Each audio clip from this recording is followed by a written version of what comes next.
Hello friends, welcome back my YouTube channel to the point home science. MA home science में आप लोगों का स्वागत है। हम लोग आज देखेंगे एमए फर्स्ट सेमेस्टर का फर्स्ट पेपर देखेंगे। ओके, फर्स्ट पेपर तो आप लोगों को पता ही हो गया होगा कि आपका फर्स्ट पेपर क्या है। फर्स्ट पेपर आपका है एडवांस ह्यूमन डेवलपमेंट। ओके, जो कि आपका उन्नत मानव विकास आपका ये फर्स्ट पेपर है। इसमें हम लोग बहुत महत्वपूर्ण प्रश्नों को देखने वाले हैं, यानी कि अगर हम मोस्ट इम्पॉर्टेंट या वेरी इंपॉर्टेंट कह लें तो बिल्कुल ये व्यर्थ नहीं जाएगा, क्योंकि ये आप लोगों का वेरी इंपॉर्टेंट क्वेश्चन है और ये बहुत बार पूछा गया क्वेश्चन है और काफ़ी इंटरेस्टिंग क्वेश्चन है। बस एक बार आपको ध्यान से सुनना है और आपका 1 मिनट में ये पूरा, मैं जितना बस मैं बोलूँगी उतना आप लोग ध्यान से सुन लीजिएगा, आपका पेपर ये क्वेश्चन तैयार हो जाएंगे। तो ये आप लोगों के लिए बहुत ही महत्वपूर्ण क्वेश्चन है। ओके, या आपके ये जो प्रीवियस ईयर के मॉडल पेपर है उसके महत्वपूर्ण क्वेश्चन लिया गया है। ये आपके जो 2020 का जो राष्ट्रीय नीति का जो नया सिलेबस है उसके अकॉर्डिंग ये सिलेबस है। राष्ट्रीय जो भी होता है आप लोगों का क्या होता है, शिक्षा नीति।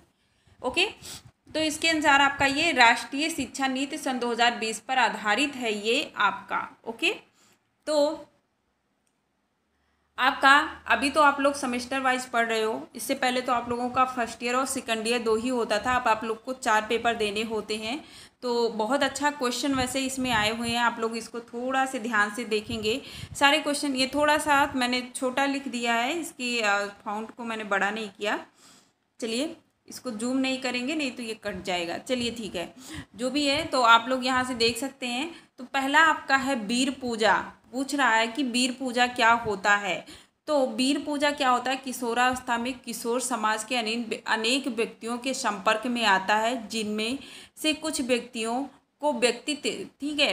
क्या होता है, कहने का मतलब इतना है कि वीर पूजा क्या होती है, जब एक किशोर होता है, किशोरावस्था में जाता है, किशोरावस्था में जब वो समाज के संपर्क में आता है, अनेक व्यक्तियों के संपर्क में आता है। कुछ उसके ऐसे व्यक्ति होते हैं जिसके वो व्यक्तित्व से क्या होता है, प्रभावित हो जाता है और वो अपने जीवन को उनको ऊंचा उठाने के लिए उनको अपना आदर्श बना लेता है। जैसे हम आप लोगों ने बहुत देखा होगा, हम लोगों के समय भी ऐसा होता है, जब कोई टीचर होती है या कोई ऐसा व्यक्ति होता है या कोई फिल्म होती है, कोई भी चीज़ होता है, एवरीथिंग कुछ भी हो सकता है, तब उससे हमें एक प्रेरणा मिल जाती है। तब हम सोचते हैं चलो हम इसी की तरह बनेंगे। तो जो ये स्थिति होती है किशोरावस्था में, उसे ही वीर पूजा के नाम से जाना जाता है। ओके, क्या, तो उसे ही वीर पूजा के नाम से जाना जाता है। ओके, अब आपका तीसरा जो क्वेश्चन है या टॉपिक है वो है युवा गर्भावस्था।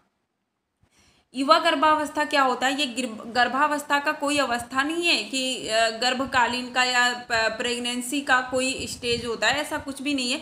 ये सिर्फ एक ऐसा है जब वो स्त्री या कोई भी बालिका बोल लेते हैं, जब वो युवा होती है यानी 19 साल या उससे कम आयु की किशोरी गर्भ धारण कर लेती है, तो उसे क्या कहते हैं, युवा गर्भावस्था के नाम से जानते हैं। और सिवर सी बात है, जब कोई भी किशोरी गर्भधारण करेगी कम उम्र में, तो उसे अनेक समस्याएं उत्पन्न होती है। तो युवा अवस्था क्या होता है, सिंपल सी बात, जब किशोरी यानी 19 वर्ष से कम या 19 साल की या उससे कम हो सकती है, जब कोई किशोरी क्या कर रही है, गर्भ धारण कर रही है, तो उसी को ही युवा अवस्था युवा गर्भावस्था के नाम से जानते हैं। अब आपका दूसरा पॉइंट आता है, ये आपके अभी पेपर में आया हुआ था एकदम, कि गर्भधारण किसे कहते हैं। तो निषेचन सबको पता है कि फर्टिलाइजेशन किसे कहते हैं, जब पुरुष के शुक्राणु क्या करते हैं, स्त्री के क्या करते हैं, जब पुरुष के शुक्राणु स्त्री के अंडाणु को निषेचित करती है। ठीक है, निषेचित होने के बाद क्या होता है, एक नए जीव का निर्माण होता है। तो इस नए जीव का निर्माण ही क्या कहलाता है, गर्भावस्था के नाम से जाना जाता है। अब आपका आता है अंडपात। ठीक है, यहाँ पे अंडा हो गया, अंडा नहीं रहेगा आपका, सिर्फ रहेगा, अच्छा ठीक है, क्या हो जाएगा आपका, ये मात्रा नहीं रहेगा। अंडपात क्या है, तो ग्राफिकली देखिए, यहाँ पे देख सकते हैं आप लोग, थोड़ा सा मैं इसे ऐसे कर दूँ, देखिए ग्राफियन फिजिकल की परिपक्वता, कहने का मतलब है कि जो मासिक धर्म आता है, ओके, मासिक धर्म हर जो देखिए मासिक धर्म कितना होता है, अधिकतम आप लोग बता सकते हैं 28 से 30 दिन का होता है। ठीक है, कितना होता है, 28 से 30 दिन का होता है। तो दो आपका, अगर हम लोग बात करें तो जो गर्भाशय होता है एक स्त्री का, उसके दो गर्भाशय होते हैं, इस तरीके से कुछ होता है। ठीक है, इस तरीके से कुछ संरचना होती है। तो एक बार इस अंडाशय से जो है मासिक धर्म आता है, पीरियड आता है, एक बार इससे आता है, यानी दोनों में अंडे बनते हैं। एक बार जो है, फिर से चित्र बना देते हैं थोड़ा सा कैसे होता है, तो आप लोग देख सकते हैं कुछ इस तरीके से। ओके, एक स्त्री का गर्भाशय जो है कुछ इस तरीके से होता है, इस तरीके से। ठीक, तो मेन गर्भाशय ये होता है, ये नली होती है, ये ट्यूब होती है, यहाँ पे अंडा बनता है।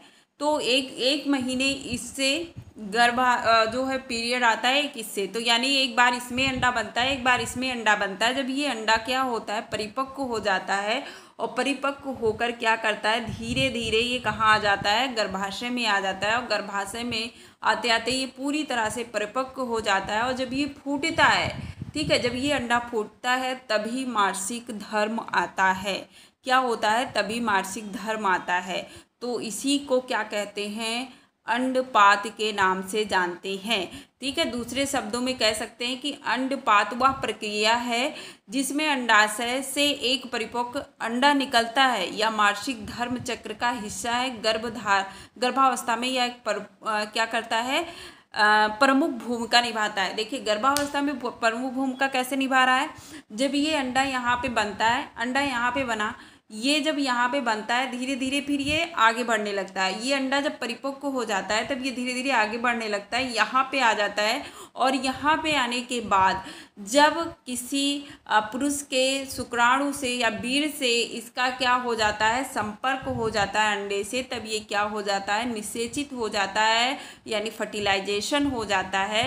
तब ये क्या हो जाता है, वो गर्भित हो जाता है, गर्भा जो है उसका फर्टिलाइजेशन हो जाता है। ओके, ये चारों पॉइंट जो मैंने आपको यहाँ पे बताया है, वीर पूजा, युवावस्था, गर्भाधान, अंडपात, अंडा नहीं रहेगा अंडपात रहेगा, मात्रा थोड़ा सा मिस्टेक है। ये चारों पॉइंट आपके लिए बहुत ज़्यादा इम्पोर्टेंट है और थोड़ा इंटरेस्टिंग भी है। बस आप लोग ध्यान से एक बार सुनोगे, आपका क्वेश्चन हो जाएगा तैयार। ओके, तो आई होप आपका आज का ये वीडियो आप लोग को पसंद आया होगा। अगर पसंद आया है तो प्लीज़ वीडियो को लाइक कर दीजिएगा, और चैनल पे नए हो तो सब्सक्राइब कर लीजिएगा, ताकि आप लोग का BA first year, second year, third year और फोर्थ सारे सेमेस्टर के यहाँ पे आपको क्या होम साइंस मिल जाएंगे। ओके, सभी क्वेश्चन यानी 4 सेमेस्टर, और चारों सेमेस्टर में 4 पेपर आपको पढ़ने हैं। काफ़ी बड़ा ये है। अभी बहुत सारे बच्चे ऐसे हैं जिनको सिलेबस ही नहीं पता है, तो इसके लिए बस सिर्फ आपको क्या करना है, चैनल को सब्सक्राइब करके रखना है। आपको सारी वीडियो मिलती रहेगी। तो मिलते हैं नेक्स्ट वीडियो में, तब तक के लिए बाय बाय, जय हिंद।